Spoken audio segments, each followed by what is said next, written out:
بسم اللہ الرحمن الرحیم۔ اس ویڈیو میں صحیح بخاری شریف کی دو احادیث آپ سماعت فرمائیں گے۔ پہلی حدیث شریف جلد نمبر 4 صفحہ نمبر 204 صحیح بخاری میں ہے۔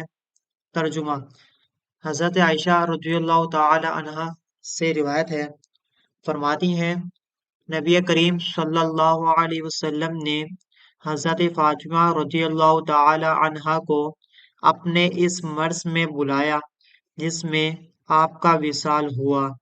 ان کو سرگوشی میں کوئی بات بتائی تو وہ رونے لگی، پھر بلا کر سرگوشی کی تو وہ ہنس پڑی۔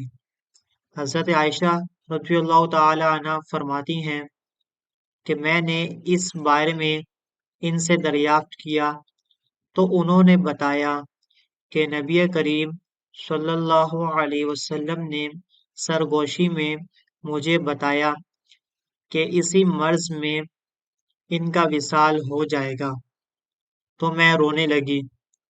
پھر آپ صلی اللہ علیہ وسلم نے سرگوشی میں مجھے بتایا کہ ان کے گھر والوں میں سے سب سے پہلی میں ہوں جو ان کے پیچھے دنیا سے جاؤں گی، تو میں ہنس پڑی۔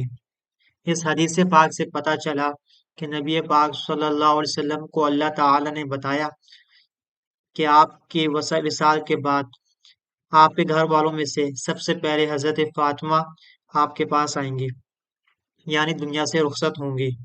اس حدیث پاک سے پتہ چلا کہ اللہ تعالی نے نبی کریم صلی اللہ علیہ وسلم کو علم غیب عطا فرمایا۔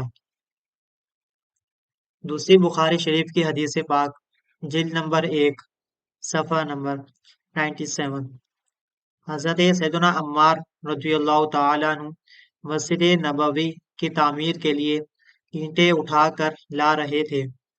نبی پاک صلی اللہ علیہ وسلم نے انہیں دیکھا تو ارشاد فرمایا، ترجمہ وائے عمار، اسے باغی گروہ قتل کرے گا، یہ انہیں جنت کی طرف بلائیں گے اور وہ انہیں جہنم کی طرف بلائیں گے۔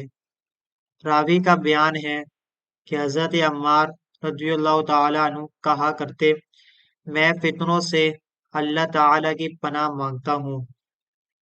اس حدیث پاک سے پتہ چلا کہ اللہ تعالیٰ کے رسول صلی اللہ علیہ وسلم کو معلوم تھا کہ انہیں باغی گروہ قتل کرے گا، مزید یہ کہ یہ انہیں جنت کی طرف بلائیں گے لیکن وہ انہیں جہنم کی طرف بلائیں گے۔ اللہ تعالیٰ نے ہمارے نبی صلی اللہ علیہ وسلم کو علم غیب عطا فرمایا جو کہ عطائی علم غیب ہے۔